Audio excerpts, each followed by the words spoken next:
चलिए स्टार्ट कीजिए अपनी क्लास को। तो गुड इवनिंग एवरीवन। जैसा कि सभी बच्चों को पता है हम लोग क्या पढ़ रहे हैं, हम लोग पढ़ रहे हैं कक्षा 10वीं की गणित विषय। और कक्षा 10वीं की गणित विषय में हम लोग क्या शुरू करने वाले हैं बताओ सब बच्चे। तो हम कक्षा 10वीं की गणित विषय में शुरू करने वाला है आज की क्लास में दूसरी अध्याय। दूसरी अध्याय क्या नाम है? तो दूसरी अध्याय का नाम है बहुपद। क्या स्टार्ट करने वाले हैं हम लोग? बहुपद। क्योंकि जैसे कि मैंने आपको पिछली क्लास बताया था कि हमने संख्या पद्धति वास्तविक संख्या का हमने समापन कर दिया था पहला चैप्टर का। तो अब हम लोग कौन सा चैप्टर स्टार्ट कर रहे हैं? चैप्टर स्टार्ट कर रहे हैं बहुपद, दूसरा चैप्टर। ठीक है, देखो बहुत ही आसान सा है, दूसरा चैप्टर बहुत आसान है। पहला चैप्टर की तुलना में दूसरा चैप्टर बहुत आसान है। बस सिंपल इसमें यह है कि जो जो चीजें मैं बताते जाऊंगा, है ना, मैं जो जो चीजें आपको बताते जाऊंगा वो आपको एक एक करके साथ में ध्यान देते जाना, है ना। ठीक है। हाँ Hina, Tanisha, good evening good evening. कोशिश क्या करवाओ जल्दी से जल्दी आप लोग क्लास ज्वाइन कर लिया करो, ताकि कोई भी डाउट होता है आप डाउट अपना क्लियरली पूछ सकते हो, है ना। चलो अब देखो, तो ठीक है बहुपद हम स्टार्ट करते हैं। तो बहुपद स्टार्ट करने से पहले कुछ चीजें ऐसे हम सीख लेते हैं जो कि हमने 9th क्लास में, 7th क्लास में, 8th क्लास में, 7th क्लास में, 6th क्लास में हमने सीखा होगा, जिसका यूज हम लोग बहुपद में करने वाले, है ना। तो चलो उसमें से सबसे पहला जो हम टॉपिक डिस्कस करेंगे उसका नाम है हम अचर क्या होता है और चर क्या होता है। चलो सबसे पूछ लेते हैं। देखो अचर, देखिए सबको पता चलता है कि सर जो संख्याएं दिखती है ना, हमें गणित की जो संख्याएं दिखती है उसे हम अचर कहते हैं। इसका मतलब क्या है? सिर्फ सर अचर हम किसे कहते हैं? तो सर अचर जो होता है ना, जिसका मान स्थिर होता है ना, उसे सर हम अचर कहते हैं। ठीक है, यानी सर गणित की जितनी भी संख्या हैं वो सारी किस श्रेणी में आती हैं? वो सारा हमारा अचर की श्रेणी में आती हैं। जैसे कि सर -6, सर 5, सर 2, 0, √6। देखो √6 क्या है? √6 हमारा हो गया सर अचर। क्यों? क्योंकि सर √6 का मान जो है क्या कभी चेंज होगा? एक बार मैंने √6 लिख दिया तो हमेशा क्या आएगा? √6 ही आएगा। यानी जिस भी संख्या का मान हमेशा स्थिर रहता है, कभी बदलता नहीं है, उससे हम क्या कहते हैं? उससे हम अचर कहते हैं। उससे हम क्या कहते हैं? उससे हम अचर कहते हैं। चलो एक क्वेश्चन मैं पूछ लेता हूं, आपको ध्यान से बताना। बताइए क्या ये अचर है? अगर है तो चार्ट में टाइप कीजिए, नहीं है तो एन टाइप कीजिए। 97.3, 97.3, क्या ये अचर है? अगर है तो चैट में वाई टाइप कीजिए, नहीं है तो एन टाइप कीजिए। जल्दी करेंगे, एक ही बच्चे ने अभी टाइप किया है, बाकी बच्चे करेंगे जल्दी जल्दी। अचर मतलब जिसका मान फिक्स हो, कभी बदलता नहीं है, हमेशा स्थिर रहता है, उससे हम क्या कहते हैं? उससे हम अचर कहते हैं।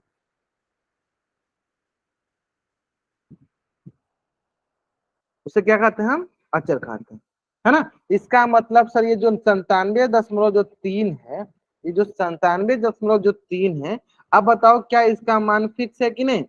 बताओ जल्दी जल्दी, क्या इसका मान फिक्स्ड है कि नहीं? तो हम बोलेंगे सर इसका मान जो है फिक्स्ड है। क्यों? क्योंकि 97.3 अगर हम यहाँ पे लिखा हुआ है तो क्या इसको कहीं और लेकर जाओगे तो क्या बदल जाएगा? इसका मान नहीं बदलेगा, इसका मान हमेशा फिक्स रहेगा। यानी जिसका मान हमेशा फिक्स रहता है, मतलब स्थिर रहता है, कभी बदलता नहीं है, उसे हम अचर कहते हैं। अब इसका सर उल्टा क्या होता है? सर इसका उल्टा होता है चर। अचर का उल्टा क्या होता है? चर। अब चर क्या कहलाता है सर? कि सर जिसका मान स्थिर नहीं होता है उससे हम कहते हैं चर। सर जिसका मान स्थिर नहीं होता है ना, उससे हम क्या कहते हैं? उससे कहते हैं हम चर।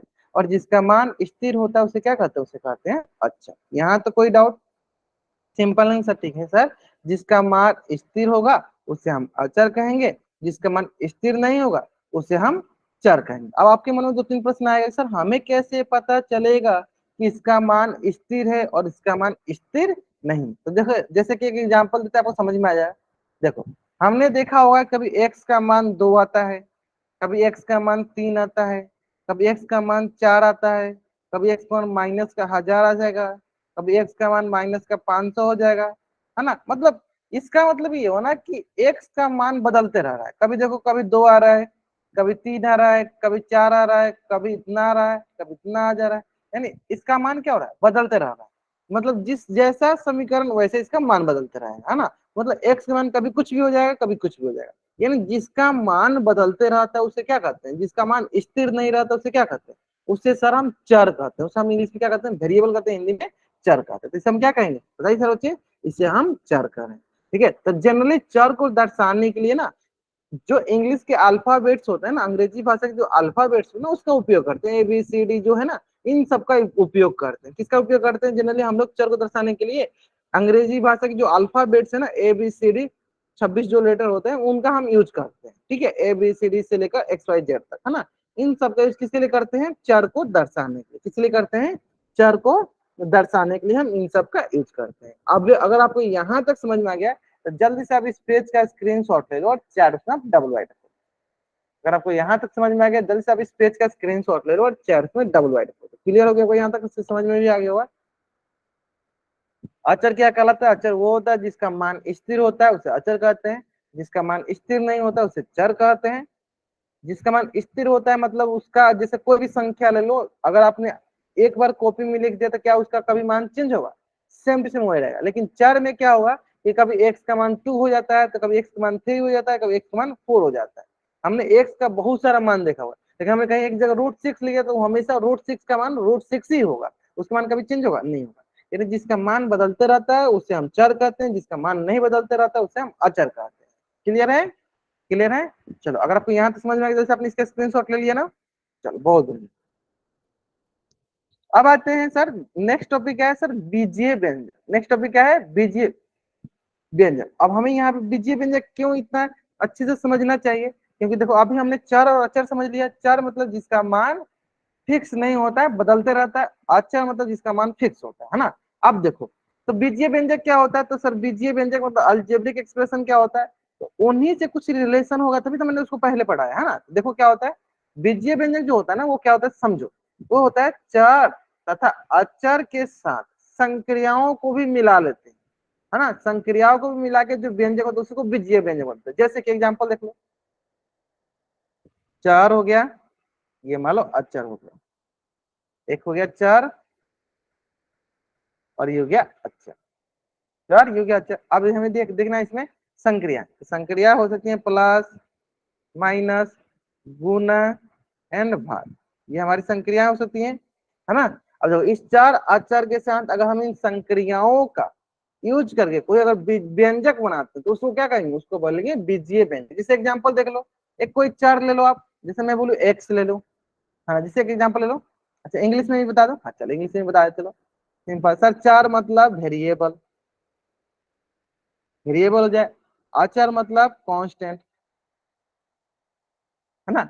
मतलब वेरिएबल और कांस्टेंट के साथ जब हम कोई ऑपरेशंस लगाते हैं, ऑपरेशंस मतलब प्लस माइनस, मतलब एडिशन सब्ट्रैक्शन मल्टीप्लिकेशन और डिवीजन लगाते हैं, तो उससे हम अलजेब्रिक एक्सप्रेशन कहते हैं। तो एग्जांपल से समझते हैं। तो मान लो एक वेरिएबल, एक चर क्या है? एक्स है। अब इसमें हम कोई एक ऑपरेशन लगाते हैं, कोई संक्रिया लगाते हैं, जैसे मान लो कि प्लस का, प्लस लगा दिए। कोई अचर ले लो, जैसे मान लो 3 ले लो, फिर क्या हो गया? अचर हो गया। तो आप बोलेगे सर देखो इसमें चर है, एक संक्रिया है, मतलब एक ऑपरेशन प्लस का है, एक अचर है, और तो ये सब मिलके क्या बन जाएगा? ये सब मिलकर बन जाएगा हमारा क्या? बीजीय व्यंजक। क्या बन जाएगा सब मिलकर? तो ये सब मिलकर बन जाएगा हमारा बीजीय व्यंजक। है समझ में? ये सब मिलकर क्या हो जाएगा हमारा? बीजीय व्यंजक। यहाँ तक कोई डाउट बता दो?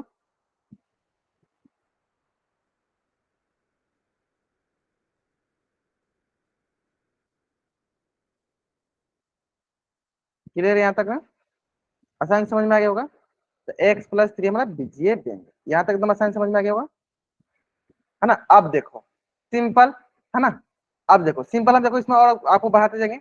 चलो एक और करते हैं सिंपल सा। मैं बोलूंगा अगर x+y+3+z+10, तो आप क्या बोलोगे? चलो सिंपल बोलोगे सर हमने क्या सीखा? सर कोई भी बीजीय व्यंजक के पास क्या होना चाहिए? चर होना चाहिए, अचर होना चाहिए, और उसमें संक्रिया मतलब ऑपरेशंस, ऑपरेशंस होना चाहिए।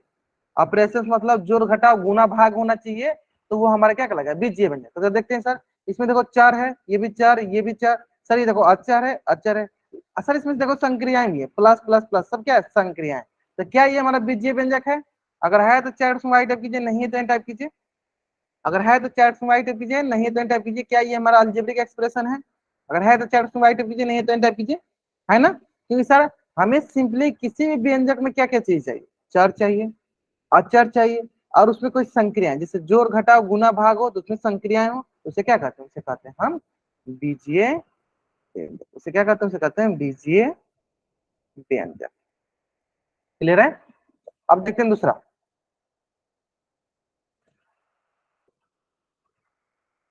सिंपल। अब मैं बोलूंगा देखो मान लो 2x plus 7y into 3 - z, ये बताओ क्या यह हमारी बीजीय व्यंजक है? क्या यह हमारी बीजीय व्यंजक है? अगर है तो चैट बॉक्स में वाई टाइप कीजिए, नहीं है तो एन टाइप कीजिए। क्या यह हमारी बीजीय व्यंजक है? अगर है तो चैट में वाई टाइप कीजिए, नहीं है तो एन टाइप कीजिए।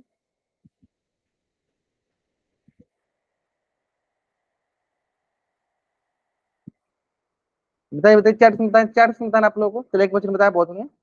सिंपल। देखना क्या होता है बीजीय व्यंजक में, चार होना चाहिए उसमें, मतलब वेरिएबल होना चाहिए, कांस्टेंट होना चाहिए, उसमें प्लस माइनस गुना भाग होना चाहिए, तो उसे हम बीजीय व्यंजक कहेंगे। बताइए सर बच्चे, क्या ये है? रेस्पॉन्स करवाओ। हाँ चलो, बहुत बच्चे रेस्पॉन्स करे, बहुत नहीं। अगर है तो चैट में वाई टाइप को, नहीं तो एन टाइप को। देखो सारे बच्चे अगर क्लास में इंगेज रहेंगे, आप लोग सामने से बोलोगे पूछोगे, तब ना मुझे पता चलेगा कि हाँ आप लोग क्लास में प्रेजेंट हो, आप लोगों को समझ में आ रहा है, तब ना आप लोग रिस्पॉन्स कर रहे हो। अगर आप लोग रेस्पॉन्स नहीं करोगे तो मैं क्या मानूंगा कि आपको नहीं समझ में आ रहा है? जैसे देखो एक बच्चे ने बताया कि एन टाइप को नहीं समझ में, मतलब इन्होंने बोला कि सर ये जो है बीजीय व्यंजक नहीं है। तो इनको मैं अच्छे से समझाऊंगा कि ठीक है ये है तो क्यों है, नहीं है तो क्यों नहीं, है ना? जब तक आप बोलोगे नहीं तब तक मैं कैसे मानूंगा कि आपको ये समझ में आ गया? बोलोगे तब ना मानूंगा कि हाँ समझ में आ गया, है ना? इसलिए रेस्पॉन्स किया करो आप लोग, ठीक है? चलो अब देखो, एक बच्चे ने बोला सर ये नहीं है, चलो मैं सीखता हूँ, फिर से बताता हूँ इनको। देखो अभी हमने सीखा कि सर किसी भी व्यंजक में सिर्फ चर मतलब वेरिएबल हो। चलो चेक करते हैं क्या इसमें वेरिएबल है। सर देखो एक्स, जितने भी इंग्लिश के लेटर हैं सारे सारे क्या कहलाते हैं, वेरिएबल कहलाते हैं। वेरिएबल तो है। चलो सर अचर होने चाहिए, मतलब कांस्टेंट होने चाहिए। सर कांस्टेंट मतलब जितने भी हमारे गणित की संख्या है सब कांस्टेंट कहलाते हैं। देखिए सर देखो 2 है, 7 है, सर 3 है, मतलब है सर कांस्टेंट भी है, अचर भी है। सर इसके अलावा संक्रियाएं मतलब ऑपरेशंस, मतलब ऑपरेशंस, ऑपरेशंस कहने का मतलब हुआ कि जोड़ घटाओ गुना भाग, इनमें से कोई है क्या? तो चेक करो। सर देखो यहाँ पे देखो घटाव है, सर देखो गुना है, घटाव है ना, मतलब क्या है, जोड़ घटाव गुना भाग हमसे देखो सर दिख रहा है, हमें घटाव दिख रहा है, हमें गुना दिख रहा है, हमें घटाव दिख रहा है, मतलब सर संक्रियाएं भी हमारे पास है, मतलब हमारे पास संक्रियाएं भी है। इसका मतलब ये क्या कहलाएगा? इसका मतलब ये हमारा क्या कहलाएगा बताइए? बीजीय व्यंजक है। ये हमारा क्या है? हमारा बीजीय व्यंजक। यहाँ तक कोई डाउट? ये हमारा क्या है? बीजीय व्यंजक है। आसानी समझ में आ गया होगा, एकदम आसानी से समझ में आ गया होगा, और आसान भी है ना? अच्छा रिपीट कर दें, और फिर से रिपीट कर दो, चलो एक बार फिर से रिपीट करते हैं। देखो सिंपली समझ लो, एकदम सिंपली समझो कि अगर कोई भी हमें व्यंजक दिया गया, कोई भी हमें अगर एक्सप्रेशन दिया गया है, उस एक्सप्रेशन में चर, अचर, जोड़, घट, गुना या घटाओ, भाग, इनमें से तीनों चीजें होगा तो उसे हम बीजीय व्यंजक, उसे हम अलजेब्रिक एक्सप्रेशन कहते हैं। अगर नहीं होगा तो उसे हम नहीं कहेंगे। जैसे एक एग्जांपल देते हैं, एक्स स्क्वायर 7y - 10। बताओ सारे बच्चे क्या यह बीजीय व्यंजक है? क्या यह बीजीय व्यंजक अलजेब्रिक एक्सप्रेशन है? अगर है तो चैट बॉक्स में वाई टाइप करो, नहीं है तो एन टाइप करो। होने के लिए सर ये भी होना चाहिए, ये भी होना चाहिए, और तीनों होना चाहिए, मतलब जोड़ घटा गुना भाग में से कोई होगा तो बोलेंगे है, अगर नहीं है तो बोलेंगे नहीं। चलो बताओ सर बच्चे, क्या ये बीजीय व्यंजक है? जल्दी बताएंगे सर बच्चे, चैट से बताएंगे, रेस्पॉन्स करेंगे सर बच्चे। हाँ अगर नहीं होगा तो उसको बोलेंगे कि वो बीजीय व्यंजक नहीं। हाँ सारी के नाम से बच्चे जाएंगे, ठीक है? ठीक है। चलो मतलब सर देखो इसके पास देखो क्या ये सर चार है, ये भी देखो सर चार है, देखो ये क्या है सर अचार, अचार। अब देखो इसमें सर माइनस का चिन्ह है, देखो इसमें प्लस का चिन्ह है, यानी सर देखो चार भी है, अचार भी है, और ये संक्रियाएं भी है, मतलब जोड़ घटाव गुना भाग भी, ऑपरेशन भी है, यानी क्या बोलेंगे सर ये हमारा बीजीय व्यंजक। क्या है? ये हमारा बीजीय व्यंजक है। उम्मीद करते हैं एकदम अच्छी से सारी चीज समझ में आ गया होगा आपको, है ना? चलो तो जल्दी से आप क्या करो, जल्दी से आप इस पेज का स्क्रीनशॉट ले लो, थोड़ा सा इसको मैं बड़ा कर दूं। इस पेज का आप स्क्रीनशॉट ले लो और चैट पे आप डबल राइट कर दो, जल्दी करो। आप इस पेज का स्क्रीनशॉट ले लो और चैट में डबल। नहीं, कोई भी ऑपरेशंस में से कोई भी एक चलेगा, कोई भी एक, मतलब प्लस हो सकता है या एक से ज्यादा, मतलब कम से कम एक भी है तो चलेगा, कम से कम एक। जैसे कि एग्जांपल ले लो, अगर मैं बोलूं, एग्जांपल ले लो, अगर मैं बोलूं x भागे 2y, है ना, कोई भी एक ही ऑपरेशन है तब भी चलेगा। जोड़ने के सारे मतलब जोड़ घटाओ गुना भाग सबके सब हो, इनमें से कोई एक है तब भी चलेगा, इनमें से कोई एक है तब भी चलेगा। बताओ ये क्या बीजीय व्यंजक है? हाँ ये भी बीजीय व्यंजक है, बीजीय व्यंजक है। अब आप समझ गए, सारे के नाम से बच्चे जानेंगे। हाँ कोई उनमें से कोई भी एक है, हो सकता है कि एक से ज्यादा भी हो, लेकिन मिनिमम कम से कम एक तो होना चाहिए, है ना। हो सकता है एक से ज्यादा, लेकिन कम से कम एक तो होना चाहिए, ये समझ के चलिए, है ना। चलो ठीक है, तो हमने जो चीजें बहुत सारे एग्जाम्पल की प्रैक्टिस करा, ध्यान से देखो हमने क्या क्या चीजें सीखा कि सर चर अचर के साथ संक्रिया मिला हो, मतलब ऑपरेशन हो, तो उसे हम बीजीय व्यंजक कहते हैं। जैसे कि पहला क्वेश्चन देखो, देखो ये क्या है सर हमारा, थोड़ा सा जूम कर देता हूँ तब अच्छे से समझ में आएगा। हाँ सर ये क्या है हमारा, आप बोलोगे सर ये हो गया हमारा चर, सर ये देखो क्या है, ये हमारा हो गया अचर, और बीच में क्या है सर, जोड़ लगा हुआ है, मतलब संक्रिया, यानी क्या है सर, ये हमारा बीजीय व्यंजक है। क्या है, बीजीय व्यंजक। चलो इसी प्रकार बताओ सर बच्चे क्वेश्चन नंबर बी, बी बताएंगे सर बच्चे बी।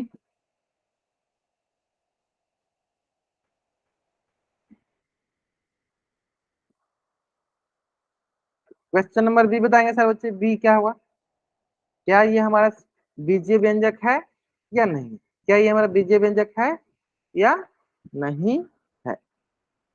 हाँ सर सिंपल एंड सटिक्स वाला बहुत सारा क्वेश्चन कर ले सर, इसमें भी अगर आप ध्यान से देखोगे ना, तो देखो ये देखो जेड एफ एस, ये सारे सारे क्या है, ये सभी के सभी हमारे क्या है, चर है।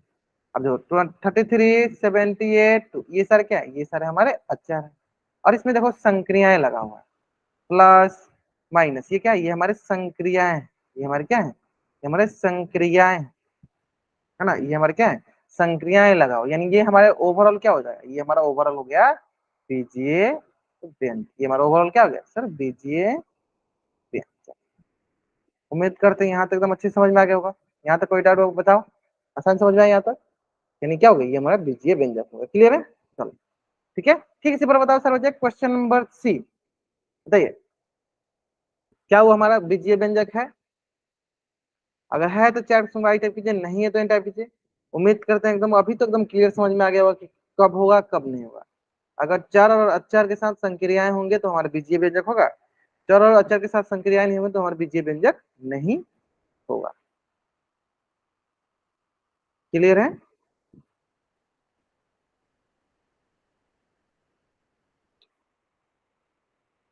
कराएंगे उसमें भी कराएंगे, पहले आप लोग एक बार पढ़ तो लो, है ना। क्लियर है यहाँ तक,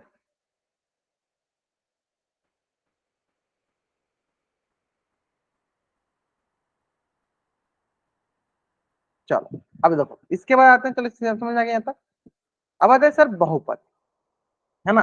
अब देखो ध्यान से समझना है, मैं बहुपद को बताने के लिए मैंने अभी तक ये जो जितनी चीजें बताया, सिर्फ बहुपद का परिभाषा बताने के लिए ये सारी चीजें बताया। अब आप सोचोगे कि अभी तक आपने क्या क्या पढ़ा, पहले सोचो ध्यान से, थोड़ा एक बार सोचो क्या क्या पढ़ा। पहले आपने पढ़ा चर, सर जिसका मान स्थिर नहीं होता है, बदलते रहता है, जितनी इंग्लिश की अल्फाबेट है, अंग्रेजी भाषा के अल्फाबेट जितने हैं, जो 26 लेटर्स होते हैं एबीसीडी, ये सारे को हम चर बोलते हैं। सबसे पहले ये सीखा सर, फिर हमने सीखा अचर, फिर हमने क्या सीखा सर, अचर, फिर हमने क्या सीखा सर, अचर। अचर क्या होता है सर, जिसका मान फिक्स रहता है, जिसका मान स्थिर रहता है, कभी बदलता नहीं, यानी गणित भाषा की जितनी भी संख्याएं हैं वो हमारी क्या कराती हैं, अचर कहलाती है। दो चीजें सीखा, फिर सीखा कि सर एक चर अचर को जब हम प्लस माइन जोड़ घटाव गुणा भाग के साथ लिखते हैं तो उसे हम बीजीय व्यंजक कहते हैं, अलजेब्रिक एक्सप्रेशन कहते हैं, है ना। तो अब बहुपद में भी कुछ उसी में से आएगा, है ना, कुछ उसी में भी हम एक स्पेशल कंडीशन डाल देंगे जिसे हम बहुपद कहेंगे। बाकी सब कुछ तो वही रहेगा, चर रहेगा, अचर रहेगा, बीजीय व्यंजक होगा, लेकिन उसमें तो कुछ हम लोग स्पेशल केस डाल देंगे या कुछ उसमें यूनिक चीजें डाल देंगे, वो हमें अभी सिखाऊंगा कि कौन सा ऐसा कंडीशन होगा जिस कंडीशन में अल्जेब्रिक एक्सप्रेशन बीजीय व्यंजक को ही हम लोग बहुपद कहेंगे, है ना। ध्यान से देखो, देखो बहुपद भी क्या है, यह मैं लिख देता हूं, यह भी एक प्रकार का बीजीय व्यंजक है। क्या है? बीजीय व्यंजक है। यह भी क्या है? एक प्रकार का बीजीय व्यंजक है। लेकिन अंतर क्या होता है, डिफरेंस क्या होता है, ये अभी हम सीखने वाले हैं। अंतर क्या होता है, डिफरेंस क्या होता है, ये अभी हम सीखने वाले हैं कि कौन से प्रकार को, कौन से बीजीय व्यंजक के प्रकार को हम बहुपद कहते हैं। सबसे ज्यादा प्रश्न ये है कि सर किस प्रकार के बीजीय व्यंजक को ना आप बहुपद कहिएगा और किस प्रकार के बीजीय व्यंजक को आप बहुपद नहीं कहिएगा। ये सबसे इंपॉर्टेंट प्रश्न है यहाँ पे, है ना। देखो बहुपद हम किसे कहते हैं, चलो ध्यान समझो, है ना।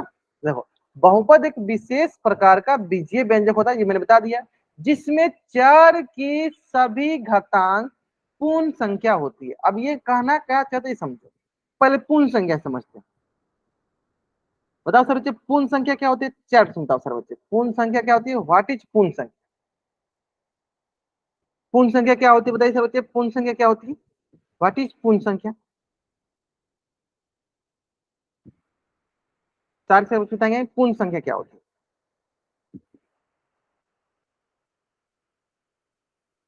होल नंबर क्या होता है, चैट सुनता हूँ, चैट सुना, चैट सुनता हूँ। होल नंबर क्या होता है, इसको मैंने पहले पहले क्लास में बताया था। होल नंबर क्या होता है, या ग्रेट, बहुत बढ़िया। सर ऐसी संख्याएं जो जीरो से शुरू होती हैं, जो जीरो से स्टार्ट होती हैं, उसे हम पूर्ण संख्या बोलते हैं। हाँ चलो बहुत बढ़िया। सर ऐसी संख्याएं जो जीरो से शुरू है, देखो जीरो, एक, दो, तीन, चार, ये सब क्या है, ये हमारी पूर्ण संख्या कहलाई। अब देखो यहाँ लिखा क्या है सर, चर की घातांक क्या हो, पूर्ण संख्या, मतलब पूर्ण संख्या मतलब जीरो, एक, दो, तीन, चार में से होनी चाहिए, है ना। अब चर सबको पता है सर, चर की घातांक, ये हो गया चर, इसका घातांक अभी हमने घातांक पढ़ के आए हम लोग, इसका मतलब घातांक। और ये घातांक जो होना चाहिए हमेशा क्या होनी चाहिए सर, पूर्ण संख्या होनी चाहिए। ये घातांक जो है हमेशा क्या होनी चाहिए सर, पूर्ण संख्या होनी चाहिए, है ना, पूर्ण संख्या होनी चाहिए, यही होनी चाहिए। चलो एक दो एग्जाम्पल देखेंगे तब आपको एकदम अच्छे से समझ में आएगा, है ना। पहला एग्जाम्पल देखो ध्यान से, अगर मैं बोलूं x की घात 6, आप बोलोगे सर x क्या है, आप बोलोगे सर चर है, चर मिल गया, चर मिल गया, है ना। सर 6 क्या है, इसका घातांक है, घातांक मिल गया। अब हमें बताओ क्या 6 पूर्ण संख्या होती है, तो हम बोलेंगे सर 6 तो पूर्ण संख्या होती है सर, 6 क्या है, पूर्ण संख्या होती है। इसका मतलब ये क्या है सर, बहुपद है, तो बोलेंगे सर हाँ बहुपद है। सिंपल एंड सटीक समझना है कि किसी भी चर की घात पूर्ण संख्या होगी तो बहुपद कहलाएगी, पूर्ण संख्या नहीं होगी बहुपद नहीं कहलाएगी। चलो अब इसी तरह करके मैं बहुत सारे एग्जांपल आपको प्रैक्टिस कराऊंगा, अभी ध्यान से देखो। पहला, इसके बाद हम दूसरा आते हैं, y की घात -10। ये बताओ क्या y की घातांक में जो है -10, क्या ये पूर्ण संख्या है? अगर है तो चैट में वाई टाइप करो, नहीं है तो एन टाइप करो। y की घात -10 क्या पूर्ण संख्या है? अगर है तो चैट में वाई टाइप करो, नहीं तो एन टाइप करो। तो क्या ये हमारा बहुपद होगा? तो बोलेंगे सर ये हमारा पूर्ण संख्या नहीं है, पूर्ण संख्या नहीं है, इसलिए यह बहुपद भी नहीं हो, बहुपद नहीं है।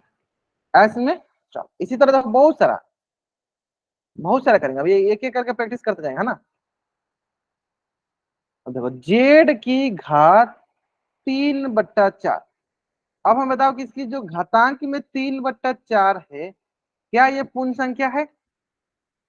अगर है तो चैट बॉक्स में वाई टाइप करो, नहीं है तो एन टाइप करो। क्या ये पूर्ण संख्या है? बताइए बताइए सर बच्चे, बताएंगे सर बच्चे। 3/4, जेड की घात 3/4, क्या हमें पूर्ण संख्या में जीरो से स्टार्ट करेंगे तो क्या हमें कहीं 3/4 दिख रहा है? कहीं हमें 3/4 दिख रहा है? अभी सोचो, 0, 1, 2, 3, 4, 5 और ऐसे कहीं हमें 3/4 हम पढ़ते हैं, नहीं पढ़ते हैं। तो क्या ये हमारा पूर्ण संख्या होगा? तो हम बोलेंगे सर ये हमारी पूर्ण संख्या नहीं है, पूर्ण संख्या नहीं है। तो क्या ये पूर्ण संख्या नहीं, तो क्या ये बहुपद होगा सर? ये बहुपद नहीं है। ऐसे में चलो अभी इस तरह बहुत सारा सिखाएंगे वो, बहुत सारा। चलो दूसरा देखो, a की घात √2। बताइए सर बच्चे, क्या √2 टू क्या रूट वाली संख्या पूर्ण संख्या है? क्या ये पूर्ण संख्या है? अगर है तो चैट बॉक्स में वाई टाइप करो, नहीं है तो एन टाइप करो। जो इसकी घातांक दिया गया है √2, क्या ये पूर्ण संख्या है? अगर है तो चैट बॉक्स में वाई टाइप करो, नहीं है तो एन टाइप करो। नहीं है ना, यानी ये हमारी पूर्ण संख्या नहीं है, ऐसे में। इसलिए ए की घात √2 भी हमारा क्या, √2 भी क्या हमारा क्या नहीं है, बताइए, बहुपद नहीं। बहुपद तब भी होगा जब वो पूर्ण संख्या होगा, बहुपद तब नहीं होगा जब हमारा पूर्ण संख्या नहीं होगा। चलो अब अगला बताओ, ए की घात, बताओ क्या यह हमारा बहुपद है? अगर है तो चैट बॉक्स में वाई टाइप करो, नहीं है तो एन टाइप करो। ए की घात 10,000, क्या यह हमारा बहुपद है? अगर है तो चैट बॉक्स में वाई टाइप करो, नहीं है तो एन टाइप करो। है, बहुत बढ़िया, सिंपल। देखो ये क्या है हमारा सर, पूर्ण संख्या है। क्या सर, ये हमारी पूर्ण संख्या है, यानी ए की घात सर पूर्ण संख्या है, यानी क्या ये बहुपद है हमारी? तो बोलेंगे सर ये हमारी बहुपद है। अगर पूर्ण संख्या होती है, देखो क्यों पूर्ण संख्या सर, क्योंकि जीरो से हम जब शुरू करेंगे तो हमें 10,000, हमें गिनती में हमारे पास 10,000 आएगा, इसलिए हमारी ये पूर्ण संख्या है ना, तो ये बहुपद भी है, मतलब बहुपद है। आगे थोड़ा बहुत आपको आइडिया लग गया होगा, थोड़ा बहुत आपको आइडिया लग गया होगा कि कैसे हम करते हैं ना। चलो तो अभी हम इसको आपको अच्छे से करते हैं, है ना। चलो तो हमने सीखा कि सर चर की घातांक क्या होनी चाहिए हमेशा, इसकी जो घातांक होनी चाहिए, ये घातांक हमेशा क्या होनी चाहिए, घातांक हमेशा सर चर संख्या होनी, घातांक हमेशा चर होनी चाहिए, है ना। घातांक हमेशा क्या होनी चाहिए, चर होनी चाहिए, सॉरी, घातांक हमेशा क्या होनी चाहिए, पूर्ण संख्या होनी चाहिए, सॉरी, क्या होनी चाहिए, पूर्ण संख्या होनी चाहिए, है ना। क्लियर है। अब देखो, ये तो पहला हमने समझ में गया। दूसरा क्या लिखा है सर, दूसरा लिखा है कि बहुपद को सामान्यतः हम पी से प्रदर्शित करते हैं। अब इसके कहने का मतलब क्या है, देखो बहुपद किससे स्टार्ट होता है सर, पोलिनोमियल, इसका इंग्लिश टर्म क्या होता है सर, पोलिनोमियल, है ना। तो जनरली हम बहुपद को दर्शाने के लिए ना पी का यूज करते हैं, मतलब पी ऑफ चर, मतलब जिसका चर, जैसे मान लो एक्स का चर है तो बोलेंगे sir P of x, x का वेरिएबल तो पी ऑफ एक्स, अगर मान लो हम वाई का चर है तो बोलेंगे पी ऑफ वाई, है ना। फिर मान लो जेड का है तो बोलेंगे पी ऑफ जेड। मतलब ये हो गया पी, मतलब क्या है, बहुपद किसका बहुपद है, किसका बहुपद है, तो जेड चर वाला बहुपद है। ये क्या पढ़ेंगे, किसका बहुपद है सर, तो वाई चर वाला बहुपद है। इसको क्या बोलेंगे सर, पी को क्या, एक्स, इसको क्या बोलेंगे, एक्स चर वाला बहुपद है। इस प्रकार मैं बोलूं पी ऑफ टी, इसका मतलब क्या हुआ, ये बोलेंगे सर टी चर वाला बहुपद है। क्या बोलेंगे इसको, टी चर वाला बहुपद है। फिर मैं अगर इधर बोलूं पी ऑफ जेड, इसको क्या बोलेंगे, सॉरी पी ऑफ कुछ और बोल दो, ए बोल दो, सर ये ए चर वाला बहुपद है। क्या बोलेंगे इसको, कैसे पढ़ेंगे, ए चर वाला बहुपद है। अब आपको आइडिया लग गया होगा। तो जनरली हम बहुपद को सामान्यतः पी से दर्शाते हैं, क्योंकि पहला लेटर क्या होता है उसका, इंग्लिश का पोलिनोमियल पी से होता है, तो इसको ऐसे दर्शाते हैं। अब आप लोगों को कुछ कुछ बच्चों को लग रहा होगा सर ये सब चीजें क्यों बता रहे हैं, देखो ये सब बेसिक है, ये सब चीजें आपको ज्यादा जरूरी है। जब क्वेश्चन बनाने, मुझे पता है कि मैं क्वेश्चन दूंगा अभी फट फट सारे बच्चे बना देंगे, मुझे पता है, लेकिन ये जो बेसिक बेसिक चीज है ना, अगर ये आपको नहीं पता हुआ ना, तो जो बेसिक सवाल पूछे जाते हैं ना वो आपसे नहीं बनेंगे, ठीक से। अगर मैं अभी, अब मैं बोलूंगा, अभी मैं पोल में क्वेश्चन दूंगा तो आप, मुझे पता है कि अधिकतर बच्चे इस क्वेश्चन का आंसर कर देंगे, लेकिन जो ये बेसिक बेसिक बात है कि हाँ ठीक है, क्यों हम पी ऑफ एक्स लिखते हैं, क्यों हम पी ऑफ वाई लिखते हैं, उसको पढ़ते कैसे हैं, how to read and how to write, ये भी बहुत जरूरी है साथ के साथ, है ना, क्योंकि यही आपका आगे काम करने वाला है। ठीक है, तो ओवरऑल आपको आइडिया लग गया होगा कि बहुपद क्या होता है। बहुपद वो होता है जिसमें चर की घातांक हमारी पूर्ण संख्या होती है ना। और जनरली हम बहुपद को पी से प्रदर्शित करते हैं, पी ऑफ चर, मतलब एक्स का चर है तो पी ऑफ एक्स, वाई के चर है तो पी ऑफ वाई, जेड का चर है तो पी ऑफ जेड, आर का चर होता है पी ऑफ आर, उससे प्रदर्शित करते हैं। चलो दो तीन एग्जाम्पल दिखाते हैं, आपको अच्छे से समझ में आ जाएगा। जैसे कि देखो पहला, क्या एक्स का बहुपद है, क्या है सर, देखो इसमें एक्स की अधिकतम घात कितनी है, घातांक कितनी है, तो बोलेंगे इसका अधिकतम घातांक है सर एक। तो ये क्या है सर, ये एक है, मतलब क्या है हमारे साथ सर, पूर्ण संख्या है कि नहीं, पूर्ण संख्या है, इसलिए सर ये बहुपद भी है। हाँ, सेकेंड क्वेश्चन सर, इसमें y की अधिकतम घातांक कितनी है सर? 2। और क्या है सर? 1। क्या दिख रहा है सर? 1। यानी सर कौन कौन से घातांक है? 2 है, 1 है, और ये दोनों के दोनों क्या है सर? पूर्ण संख्या है। इन सर पूर्ण संख्या तो क्या बहुपद होगी सर? हाँ होगी, बहुपद है। क्यों? क्योंकि ये पूर्ण संख्या है। अब आता है क्या है यहाँ पे? 3t की घात 1। 3t की घात 1 यानी इसकी घातांक कितनी है? 1। यानी ये भी क्या है? ये भी हमारी पूर्ण संख्या। ये भी हमारी क्या है? पूर्ण संख्या। यानी ये भी हमारी क्या है? बहुपद है। ये भी हमारी क्या है? बहुपद है। क्लियर है? चलो, ये भी हमारी बहुपद है। चलो जल्द से आप इस पेज का स्क्रीनशॉट ले लो और चैट उसमें आप डबल राइट कर दो। जल्द करेंगे? हाँ, जल्द से आप इस पेज का स्क्रीनशॉट ले लो और चैट में आप डबल राइट कर दो। क्लियर है? अब चलो, अब मैंने आपको ये भी सिखा दिया है कि कौन कौन से बहुपद नहीं होते हैं। तो चलो एक बार मैं उसको एक ही पेज पकड़ के बता देता हूँ कि कैसे कैसे होते हैं जो बहुपद नहीं होते, है ना। चलो यहाँ से देख लेते हैं। सबसे पहले आपको यहाँ पे थोड़ा सा आइडेंटिफाई करना है, थोड़ा सा आपको दोनों में डिफ्रेंशिएट करना है कि इसको तो हम बीजीय व्यंजक कहते हैं और इस किसको हम बहुपद बोलेंगे। मतलब हमें पता है कि बहुपद भी क्या है? बीजीय व्यंजक होता है, लेकिन किस प्रकार के बहुपद हमारे बीजीय, किस प्रकार के बीजीय व्यंजक हमारे बहुपद होते हैं, ये हमें समझना है ना। तो ध्यान से देखो कि मान लो बीजीय व्यंजक जिसमें सर चर होना चाहिए, अचर होना चाहिए और संक्रिया मतलब जोड़ घटा गुना भाग होना चाहिए। तो अगर आप ध्यान से देखोगे तो देखो इसमें देखो चर है, चर है, संक्रिया है।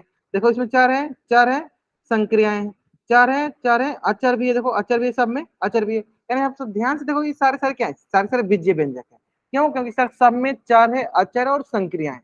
लेकिन आप ध्यान से अगर थोड़ा देखोगे ना तो दोनों में अंतर क्या है? बीजीय व्यंजक और बहुपद में क्या अंतर है? ध्यान से देखो। यहाँ जो बीजीय व्यंजक दिया गया, देखो इसकी जो घातांक दिया गया पहला में, वो घातांक 2/3 दिया गया।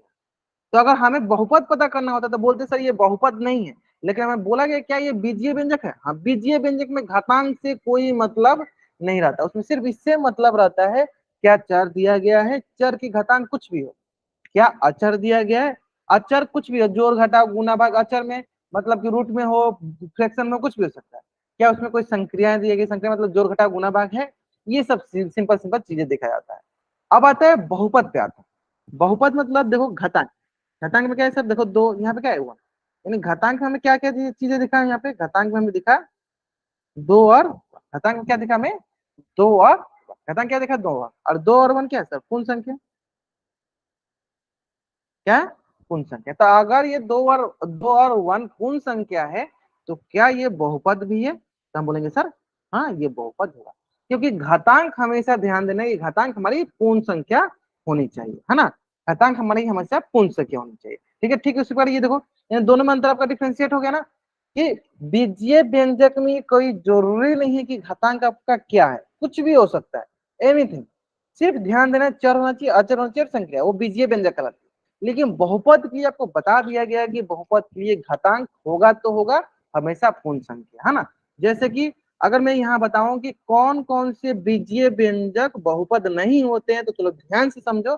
सबसे पहला समझो कि चर की घात अगर ऋणात्मक हो, जैसे कि एक्स की पावर -10, अभी मैंने सिखाया था। देखो क्या है सर? माइनस में ऋणात्मक यानी सर पूर्ण संख्या ही नहीं है,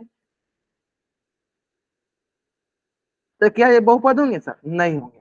फिर सर चार की घात भिन्न हो, मतलब एक्स की पावर 3/4, देखो भिन्न है। क्या भिन्न पूर्ण संख्या होती है सर? पूर्ण संख्या नहीं है, है ना। चलो, चार वर्गमूल के अंदर नहीं होना चाहिए, मतलब रूट के अंदर। जैसे मान लो रूट एक्स लिख दिए। अब हमने एक बार आपको सिखाया भी था कि वर्गमूल का मतलब क्या होता है। वर्गमूल मतलब होता है एक्स की घात 1/2। ऐसे समझो या ऐसे समझो कि चर अगर वर्गमूल के अंदर होता है, चर, चर यानी चर को हम लिख सकते हैं उसका वर्गमूल की पावर क्या होगा, मतलब एक्स के पावर 1/2। फिर सर ये भिन्न बन गया। क्या है सर? पूर्ण संख्या होती है? सर ये भी पूर्ण संख्या नहीं होती है।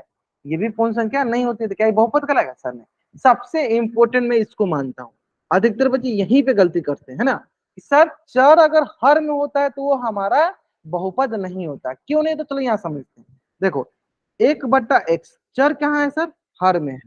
कहाँ है सर? चर हर में। तब ये बताओ, पूछेंगे कोई बच्चा कि क्यों सर ये बहुपद नहीं होता है? सर क्योंकि अब सर इसका तो घात 1 है, पूर्ण संख्या है। नहीं, हमें ऊपर लाकर देखना होता है। अब देखो इसकी घात एक था, तो ये जब ऊपर आएगा तो इसकी घात क्या हो जाएगा, जब ये ऊपर आएगा तो इसकी घात हो जाएगा एक्स की घात माइनस का एक, और ये क्या है माइनस का एक, हमारा पूर्ण संख्या नहीं है। ऐसा नहीं चलेगा, एग्जाम्पल और यहीं पे कराते हैं, आपको अच्छी समझ में आएगा। 1/x के पावर 10, तो आप क्या बोले सर, ये हो गया x की घात माइनस का 10, तो क्या ये पूर्ण संख्या होगा सर, ये पूर्ण संख्या नहीं है। हाँ, सेम इस प्रकार एक क्वेश्चन और कराते हैं, चलिए यहाँ पे 1/x+6, x² + 6, क्या ये पूर्ण संख्या होगा सर बताइए। क्या ये बहुपद होगा, अगर होगा तो चैट में वाई टाइप कीजिए, नहीं होगा तो एन टाइप कीजिए। -1 कैसे, नीचे से ऊपर जाता है बाबू तो माइनस में हो जाता है। नीचे से अगर हर ऊपर जाता है, नीचे से कोई चर ऊपर जाता है, मतलब हर से अंश में जाता है, तो उसका जो भी घातांक होता है वो माइनस में हो जाता है। मनित कुंदू नाम से जो बच्चा ज्वाइन किया है बाबू, नीचे से जो ऊपर जाता है, कोई भी नीचे का चर ऊपर जाता है तो उसका घातांक माइनस में चला जाता है ना। इस ठीक उसी प्रकार बाबू देखो, ये हर में क्या है, हर में हमारा चर है, हर में चर है, देखो हर में चर है तो क्या बोलेंगे डायरेक्ट, ये बहुपद नहीं है, बहुपद नहीं है ऐसे में। तो जल्दी से आप इस पेज का स्क्रीनशॉट ले लो, उम्मीद करते हैं आपको चारों पॉइंट एकदम अच्छे से समझ में आ गया होगा। पहला दूसरा तो बहुत आसान था, तीसरा याद कर लो वर्गमूल में नहीं होना चाहिए, और चौथा याद कर लो कि सर हर में नहीं होना चाहिए, तो हमारा वो बहुपद नहीं होता है ना। समझ में आ गया यहाँ तक। चलो अब देखो हाँ, अब कुछ पोल में क्वेश्चन करते हैं, बाकी बच्चे सोचेंगे सर एक भी क्वेश्चन अभी तक आपने पोल में नहीं कराया, तो पोल में कर ले। चलो पहला क्वेश्चन, और बहुत ही ऐसा क्वेश्चन मैं नहीं बताऊंगा, उम्मीद करते हैं एक भी बच्चे इसका आंसर गलत भी नहीं करेगा, है ना। चलो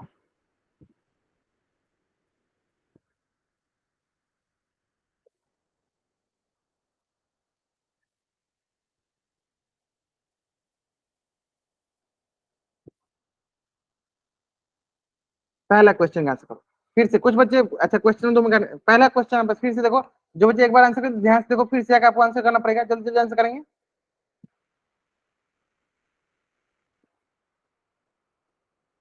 क्या √y एक बहुपद है, ध्यान से बस जो बच्चे पढ़े हुए ना, ध्यान से क्लासेस देखेंगे आसानी से बना देंगे।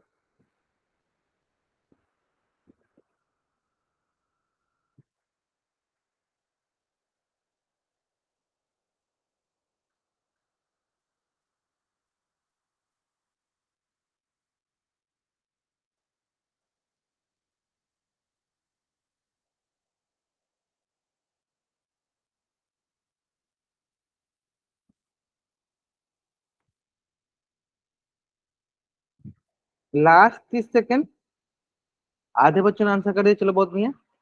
सारे के सारे बच्चों का आंसर आना चाहिए, सारे के सारे बच्चों का आंसर आना चाहिए पोल सेक्शन में, जरूर आंसर करें। सारे के सारे बच्चे आंसर करेंगे, जरूर आंसर करेंगे सारे के सारे बच्चे पोल सेक्शन में।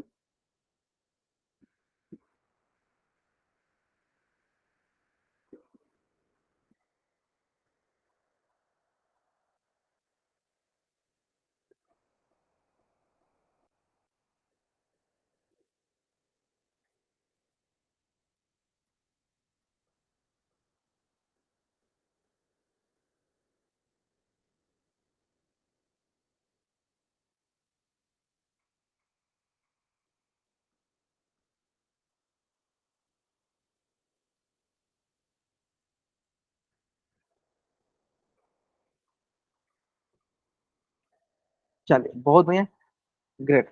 चलिए लास्ट 5 सेकेंड, चलिए 5 4 3 2 1। बहुत आसान सवाल है सर, सिंपल। अभी मैंने सिखाया कि सर चार जो है रूट के अंदर आ जाए, मतलब वर्गमूल के अंदर आ जाए तो नहीं होता, फिर भी इसका मतलब समझ लो, रूट का मतलब होता है सर इसकी घात में कितनी आ गई सर, 1/2, और 1/2 का मतलब क्या होता है सर, कि वो पूर्ण संख्या नहीं है।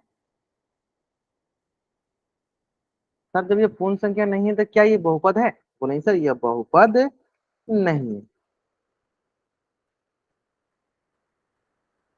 ये बहुपद नहीं है, यानी कौन सा ऑप्शन सही sir, option B is the right answer, option B is the right answer.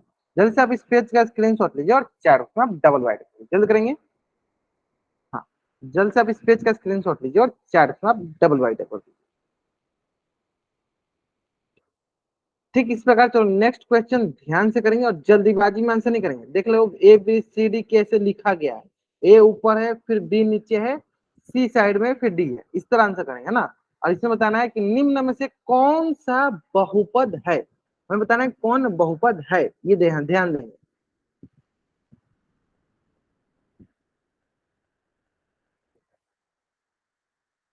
चलो मैं कह रहा था थोड़ा टाइमर लगा दूं, हाँ इसमें थोड़ा सा टाइम अधिक ले लो आप।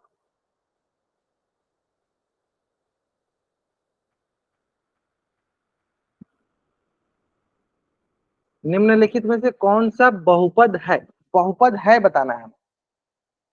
और ध्यान से अगर आप मेरी बातें सुनोगे तो आप आराम से इस क्वेश्चन को सॉल्व कर लोगे।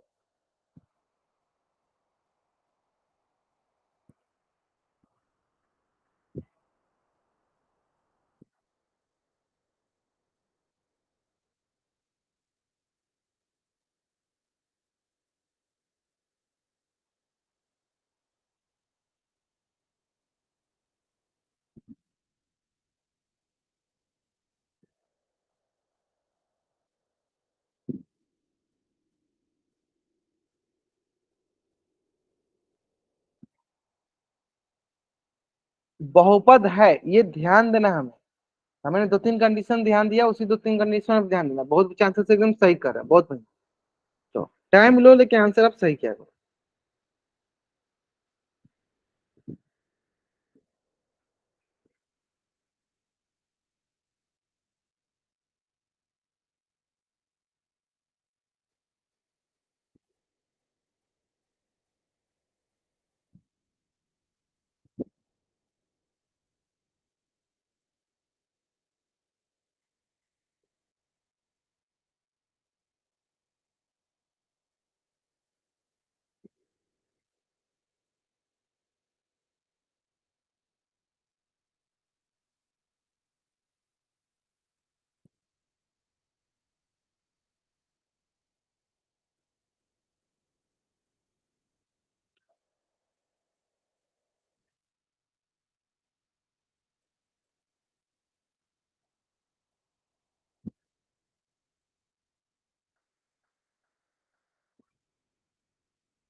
चलिए ग्रेट, बहुत बढ़िया बहुत बढ़िया।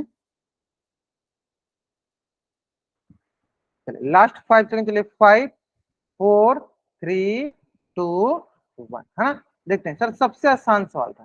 सर देखो यहाँ पे देखो रूट एक्स दिया है, तो हमें क्या बताया सर, एक्स की घात ये 1/2 हो जाएगा। बाकी हमने ये भी सिखा दिया सर कि अगर चर वर्गमूल के अंदर होता है तो वो बहुपद नहीं होता, ये गलत हो गया यहाँ पे। सर देखो यहाँ पे चर सारे क्या है, हर में आ गए, चर हर में आए तो क्या ये बहुपद होंगे, फिर ये बहुपद नहीं हो, ये बहुपद नहीं है। सर दो तो ऐसे गलत दिखा तो यानी उपयुक्त साबित होगा नहीं। सर ये देखो ये कितना आसान सा सवाल था। चर क्या है सर, इसका घातांक क्या है, चर इसमें एक से घातांक की देखो 3, और एक से घातांक कुछ नहीं तो क्या है 1, 3 और 1 क्या है सर, पूर्ण संख्या है, 3 और 1 क्या है पूर्ण संख्या है, यानी सर ये हमारा बहुपद है। ये सर हमारा क्या है, बहुपद है, ये हमारा क्या है सर, बहुपद है। ऐसे में चलिए तो जल्द से आप इस पेज का स्क्रीनशॉट ले लीजिए और चैट उसमें आप डबल राइट कर दीजिए, जल्द करेंगे। अब इस पेज का स्क्रीनशॉट ले लीजिए और चैट उसमें आप डबल राइट कर दीजिए।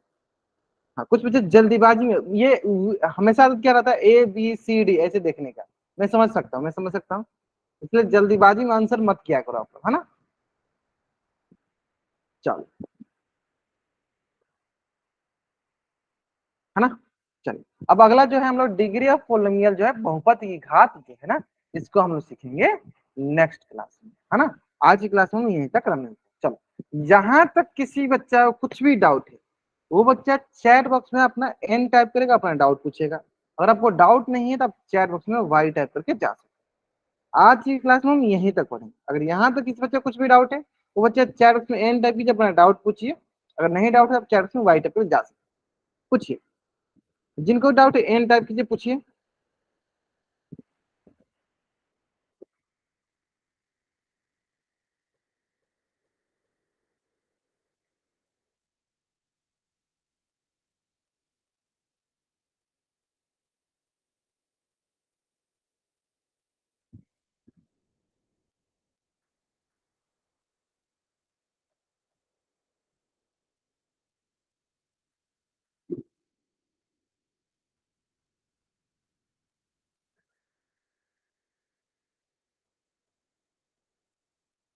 नहीं, अभी जब लगेगी आपको बता दिया जाएगा, अभी तो आपकी मैथ की क्लास लगेगी, है ना। चलो, okay, bye everyone, bye everyone.